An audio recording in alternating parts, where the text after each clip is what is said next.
नमस्कार, मैं वरुण कुमार। आपका स्वागत है हमारे खास कार्यक्रम मनी टाइम में। अगर आप टैक्स फ्री कमाई के लिए यूलिप का सहारा लेते हैं तो इस खबर पर विशेष ध्यान दें। अगर आप यूलिप खरीदने की योजना बना रहे हैं तो नए सिरे से सोच विचार कर लीजिए। सीबीडीटी ने यूलिप में कैपिटल गेन्स की गणना के लिए नियमों को स्पष्ट कर दिया है। दरअसल बजट 2021 में ये प्रस्ताव किया गया था कि अगर यूलिप में सालाना निवेश 2.5 लाख रुपए से अधिक है तो रिटर्न पर छूट नहीं मिलेगी। निवेश की ये सीमा 1 फरवरी 2021 को या इसके बाद खरीदी गई पॉलिसी पर लागू है। इससे पहले के यूलिप पर रिटर्न टैक्स फ्री है। हालांकि इसका फ्रेमवर्क क्या होगा, इसको लेकर स्पष्टता नहीं थी। अब नए नियमों के तहत टैक्स छूट के लिए नए और पुराने दोनों यूलिप के कुल प्रीमियम को जोड़कर टैक्स में छूट पर विचार किया जाएगा। अगर सालाना प्रीमियम 2.5 लाख रुपए से ज्यादा है तो इससे ऊपर वाले निवेश पर छूट का लाभ नहीं मिलेगा। इससे होने वाली आय पर कैपिटल गेन्स टैक्स लागू होगा। और एसबीआई के बाद अब एक और बैंक ने बढ़ा दी है एफडी की ब्याज दरें। निजी क्षेत्र के एक्सिस बैंक ने अपनी 2 करोड़ रुपए तक की एफडी की ब्याज दरों में वृद्धि का ऐलान किया है। नई ब्याज दरें तत्काल प्रभाव से प्रभावी हो गई हैं। बैंक के मुताबिक 1 से 2 साल की अवधि वाले एफडी पर अब 5.10 से लेकर 5.25% ब्याज मिलेगा।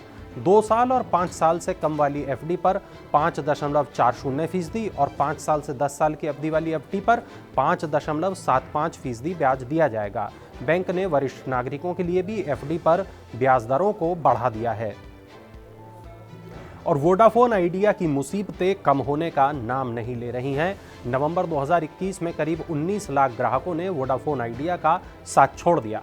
ग्राहकों के मामले में पिछले 5 महीनों में कंपनी के लिए ये सबसे बड़ा झटका है। इस 19 लाख में से करीब 12 लाख लोग ग्रामीण क्षेत्र के थे जिन्होंने वोडाफोन आइडिया का साथ छोड़ दिया। इसकी प्रमुख वजह घटिया नेटवर्क सिग्नल बताया माना जा रहा है। रिपोर्ट के मुताबिक कंपनी के सक्रिय ग्राहकों में लगातार 36वें महीने गिरावट आई है। पैसे की तंगी से जूझ रही इस कंपनी ने पिछले साल महज 14 लाख नए 4G यूजर्स अपने साथ जोड़े हैं, जबकि इसी दौरान एयरटेल ने 3.4 करोड़ और जियो ने 2 करोड़ यूजर अपने साथ जोड़े हैं। और इंस्टाग्राम अगर आप इस्तेमाल करते हैं तो आपके लिए बहुत बड़ी खबर है। इंस्टाग्राम पर मिलेगा आप कमाई करने का मौका। चलिए जानते हैं कैसे। फोटो शेयरिंग प्लेटफॉर्म इंस्टाग्राम ने सब्सक्रिप्शन ओनली फीचर की शुरुआत की है। इससे क्रिएटर्स अपने कंटेंट के जरिए कमाई कर पाएंगे।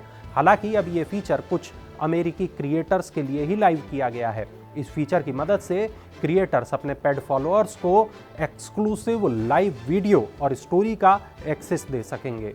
इंस्टाग्राम ने इस फीचर को 10 अमेरिकी क्रिएटर्स के साथ लाइव किया है। क्रिएटर्स के पास अपने कंटेंट की कीमत तय करने की आज़ादी होगी और जल्द ही पूरी दुनिया में इसके शुरू होने की उम्मीद है। LIC के IPO को लेकर पूंजी बाजार में हलचल तेज हो गई है।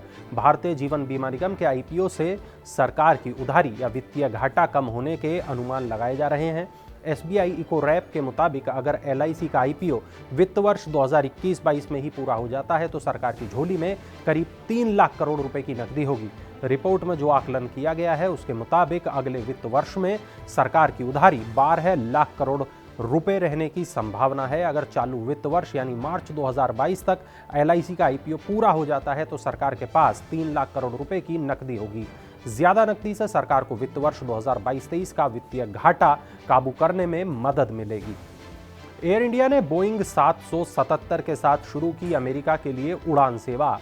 5G सर्विस के डर से अमेरिका के लिए अपनी कई उड़ानों को रद्द करने वाली एयर इंडिया ने विमान कंपनी बोइंग ने संयुक्त राज्य अमेरिका में B777 के संचालन के लिए एयर इंडिया को मंजूरी दे दी है। इसके बाद पहली उड़ान गुरुवार को सुबह जॉन एफ कैनेडी यानी JKF के लिए रवाना हो गई। गौरतलब है कि उत्तरी अमेरिका में 5G रोल आउट के कारण एयर इंडिया ने बुधवार से भारत अमेरिका मार्गों पर 8 उड़ानें रद्द कर दी थी।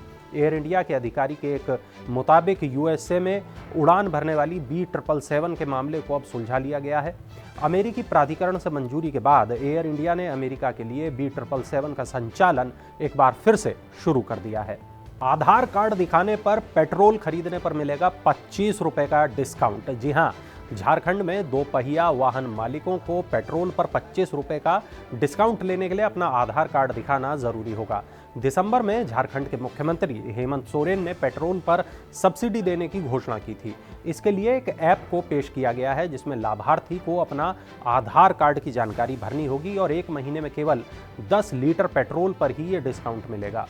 पेट्रोल पर डिस्काउंट की ये स्कीम 26 जनवरी से शुरू हो जाएगी और सेंसेक्स में नहीं थम रही है गिरावट। निवेशकों के लाखों करोड़ रुपए हो चुके हैं अभी तक स्वाह। अमेरिकी ट्रेजरी बॉन्ड की यील्ड बढ़ने, विदेशी निवेशकों की निकासी और कंपनियों के कमजोर तिमाही नतीजों की वजह से शेयर बाजारों पर दबाव बना हुआ है। साप्ताहिक एक्सपायरी के दिन गुरुवार को सेंसेक्स और निफ्टी में करीब 1% की गिरावट रही। यह लगातार तीसरा दिन रहा जब मार्केट में बिकवाली हावी बनी रही। इन 3 कारोबारी दिनों में सेंसेक्स 1844 और निफ्टी 551 अंक टूट चुका है, जिससे निवेशकों को 6,56,000 करोड़ रुपए की संपत्ति का नुकसान हुआ है। और भारत में कितने लोग बेरोजगार हैं, क्या आपको पता है? अगर नहीं पता तो चलिए हम बता देते हैं। दिसंबर 2021 तक देश में बेरोजगारों की कुल संख्या 5 करोड़ 30 लाख है, जिसमें एक बड़ा हिस्सा महिलाओं का है। Centre for monitoring Indian economy CMIE की एक रिपोर्ट बताती है कि 3 करोड़ 50 लाख बेरोजगार ऐसे हैं जो सक्रियता से काम की तलाश कर रहे हैं। इसमें महिलाओं की संख्या 80 लाख है। 1 करोड़ 70 लाख ऐसे बेरोजगार हैं जो काम तो करना चाहते हैं लेकिन इसकी तलाश उतनी सक्रियता से नहीं कर रहे। इसका सीधा मतलब है कि काम करने वाले तो हैं लेकिन उनके लिए काम की कमी भी है। भारतीय अर्थव्यवस्था किस रफ्तार से आगे बढ़ेगी, इसके लिए इंडिया रेटिंग्स ने अपना अनुमान दिया है। और वो क्या अनुमान है? इंडिया रेटिंग्स एंड रिसर्च का ये कहना है कि भारतीय अर्थव्यवस्था वित्त वर्ष 2022-23 में 7.6% की दर से आगे बढ़ेगी। एजेंसी ने यह कहा है कि करीब 2 साल के बाद देश की GDP में अर्थपूर्ण विस्तार होगा। इंडिया रेटिंग्स की रिपोर्ट में यह भी कहा गया है कि अगले वित्त वर्ष में भारतीय अर्थव्यवस्था का आकार GDP के रुझान मूल्य से 10.2% कम रहेगा। इस कमी में मुख्य योगदान निजी खपत और निवेश मांग की गिरावट का रहेगा। कुल गिरावट में निजी खपत का हिस्सा 43.4% और निवेश मांग का हिस्सा 21% रहेगा। और भारत में आने वाली FDI में गिरावट दर्ज की गई है। संयुक्त राष्ट्र की कारोबार संबंधी संस्था के मुताबिक 2021 में भारत में प्रत्यक्ष विदेशी निवेश 26% कम रहा, क्योंकि 2020 में जो बड़े विलय और अधिग्रहण सौदे हुए थे वो 2021 में नहीं हुए।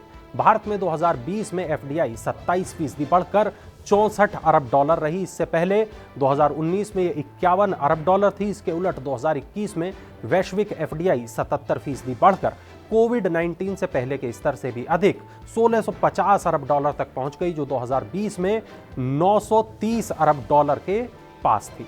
और चलते हैं, अब नजर डालते हैं स्टार्टअप की दुनिया में क्या कुछ हो रहा है, उसको देखते हैं स्टार्टअप हलचल में।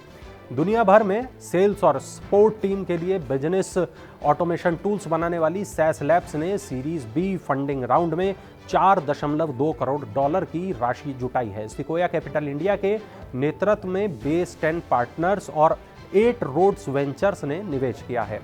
कंटेनर लॉजिस्टिक स्टार्टअप मैचलॉग ने venture capital fund Blue Ashva Capital और रैनमेयर क्लाइमेट के शुरुआती चरण के निवेशक कैपिटल ए से 30 लाख डॉलर का फंड हासिल किया है। Software as a service startup लूमो ने टाइगर ग्लोबल और सिकोया कैपिटल इंडिया से 595.8 करोड़ रुपए का निवेश हासिल किया है। कंपनी एंटरप्रेन्योर्स और ब्रांड को अपने उत्पाद सीधे उपभोक्ताओं को बेचने की सुविधा प्रदान करती है। चलिए नजर डालते हैं IPO अपडेट पर। Car dealership company landmark cars limited ने IPO से 762 करोड़ रुपए जुटाने के लिए सेबी के पास दस्तावेज जमा कर दिए हैं। DHRP के अनुसार IPO में 150 करोड़ रुपए के ताज़ा शेयर जारी किए जाएंगे, जबकि 612 करोड़ रुपए के शेयर मौजूदा निवेशक बिक्री के लिए पेश करेंगे। AGS ट्रांजेक्ट टेक्नोलॉजीज का IPO दूसरे दिन पूरा सब्सक्राइब हो चुका है। इसे अब तक कुल इश्यू साइज के मुकाबले 1.31 गुना अधिक बोलियां हासिल हो चुकी हैं।